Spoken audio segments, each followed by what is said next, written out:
Stéphane Plaza est visé par une enquête pour violence conjugale depuis le début du mois d'octobre après que 3 anciennes compagnes l'ont accusé de violence.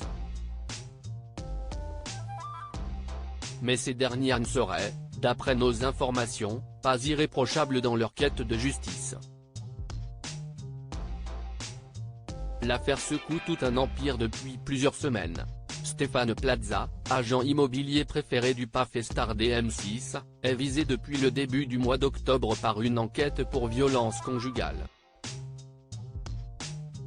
3 de ses anciennes compagnes, dont 2 ont porté plainte, dépeignaient un portrait peu glorieux de l'animateur préféré des Français, affirmant avoir été victime de violences verbales et physiques pour certaines de sa part. Si pour l'heure, l'enquête poursuit son cours pour faire toute la vérité sur cette affaire, les 3 jeunes femmes accusant Stéphane Plaza auraient eu recours à des méthodes discutables pour obtenir des témoignages. Selon nos informations exclusives, les 2 plaignantes et la 3e, qui n'a pas voulu porter plainte, sont entrées en contact il y a plusieurs mois avec des personnes ayant côtoyé Stéphane Plaza. Et ce, bien avant que l'animateur ne dépose plainte lui-même pour harcèlement et cyberharcèlement contre celle qui l'accuse de violence. 2 femmes, anciennes collaboratrices ou amies, affirment qu'elles ont été harcelées par le trio afin d'obtenir leur témoignage, chose qu'elles ont refusé de faire, puisqu'elles n'avaient rien à lui reprocher. L'une d'elles aurait même reçu une centaine de messages. Une des 2 femmes victimes des accusatrices a d'ailleurs porté plainte ce 27 octobre, pour harcèlement et cyberharcèlement. Bien qu'elles se soient cachées sous des faux profils et alors que les 3 accusatrices ne sont connues que sous leur pseudo, elles auraient été identifiées par les propos tenus. La plainte a été portée contre X, mais elles sont visées nommément. La seconde plaignante portera plainte la semaine prochaine. Des SMS suspects. Les méthodes employées par les accusatrices font l'objet d'observations depuis plusieurs jours.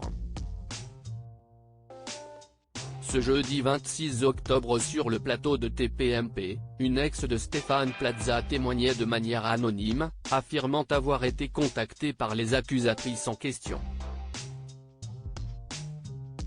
Elle n'a pas caché avoir décelé une petite rancune chez chacune d'elles, allant jusqu'à évoquer une ligue des femmes contre lui. Je ne voulais pas me liguer à leur cause, et je n'avais aucune raison de le faire, c'était un peu de l'acharnement, déclarait-elle.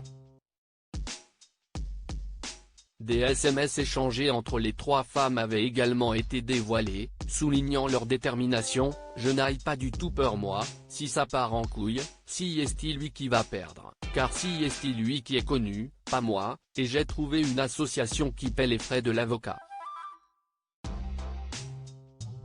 Depuis les accusations, Stéphane Plaza n'a donné suite à aucune sollicitation.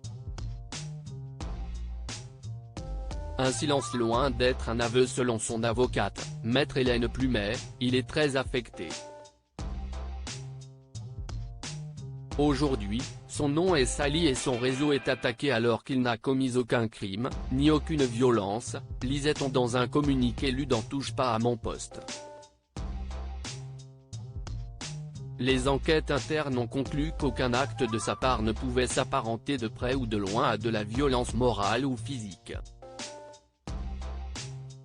Un discours tenu également par Karine Le Marchand et Éric Antoine qui affirmaient tous 2 n'avoir jamais vu Stéphane Plaza violent avec quiconque. L'animateur avait porté, dès le mois de juin 2023, plainte au pénal pour harcèlement et cyberharcèlement. Affaire à suivre.